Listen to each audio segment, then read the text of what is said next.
Michael, as an atheist, how do you explain religion without God?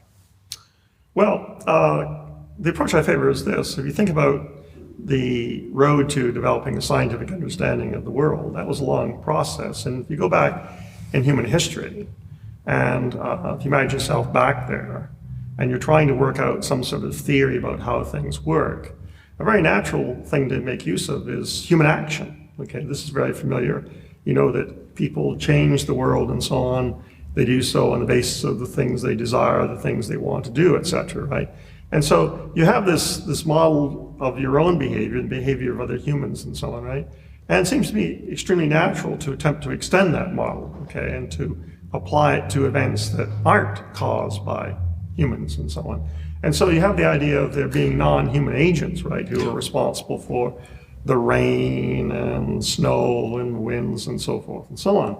Now, some of those events are very important to you. You don't want drought, you want to be able to grow your crops and so on, right?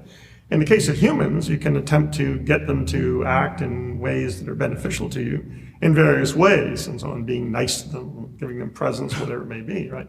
So if you have this model of the cause of natural events as being due to supernatural agents, right, then it's very natural to attempt to convince those supernatural agents to make them feel good. That's right. Mollify them, make them right. feel good. Right, so you have sacrifices, you burn things that have a tempting aroma or whatever it may be, and so on, right?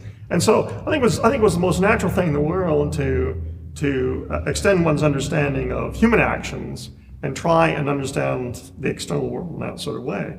And the result of that is that you had, it seems to me, beliefs in a number of deities, varying in strengths and so on, right? You had often forms of pantheism, etc. So I think that you can see the growth of pantheistic religions as an attempt to understand the world based on the model of human action, right? And then the idea is, how does this get changed over time, right? And I think it's, natural to, have one deity who's at the top of the heap, Zeus, Jove, whatever, right? And then I think there may be a tendency to, so to speak, downgrade the other deities and gradually eliminate them. So ultimately you get the idea of monotheism, but monotheism, so to speak, wasn't something that was hardwired into the human race. I mean, monotheism arose with Moses and was Akhenaten, the Egyptian pharaoh and so on, right? And those seem to be the only two places where the idea really arose, right? So monotheism isn't the most natural idea in the world. I think the core point, though, is some non-physical cause and interaction with the world that, in one sense, doesn't matter if it's monotheistic, pantheistic, polytheistic. The issue is there something beyond the physical that has causative and influential powers over existence and our lives? Well, but again, that's moving quite a distance from the beginning, because, in the beginning, the gods were conceived of as having bodies, and even the case of more exalted forms of monotheism, if you look at early books of the Bible, you seem to have a materialistic conception of God present in some cases. So I think that you have a progression from polytheistic conception of, material deities to monotheism, which may or may not have been materialistic, and then gradually the idea of body gets put away because you think, gee, if you're omnipotent and omniscient, right, a body sort of gets in the way. You don't need it, right? Yeah. So that gets thought away. But I think that's a long sort of intellectual process of refinement, right?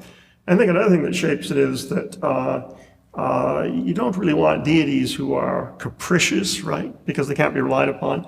You don't want deities who are evil, because that's not very helpful and so on. So eventually you get the idea of a deity who conforms to demands of morality, right, who is a good God and so on. So I think that the move from polytheism to monotheism, the move from deities with bodies to an immaterial mind, from deities who are capricious and sometimes rather naughty to a deity who was just and merciful and good and so on. I think that's a long sort of intellectual process, and I think one can see the sorts of factors that would, A, get the process started with, I say, this attempt to extend the model of human behavior to the behavior of gods, and then gradually get refined for a variety of reasons, some of them a matter of ethical considerations. So. But you don't particularly think pardon the pun, that humanity has gotten closer to truth on this subject. Yes. This refinement has been more of a justification of keeping it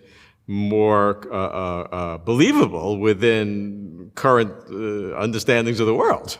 Well, no, I mean, I think that some falsehoods have been eliminated, right? I mean, I think that we've come to a natural understanding of things like rain and lightning and so on that we attribute to the action of deities, right? And so we've gotten rid of those errors and so on, right? And we moved on to a conception of God that is, in some sense, morally more admirable in an abstract way. That is, if you consider a deity who's perfectly good and so on.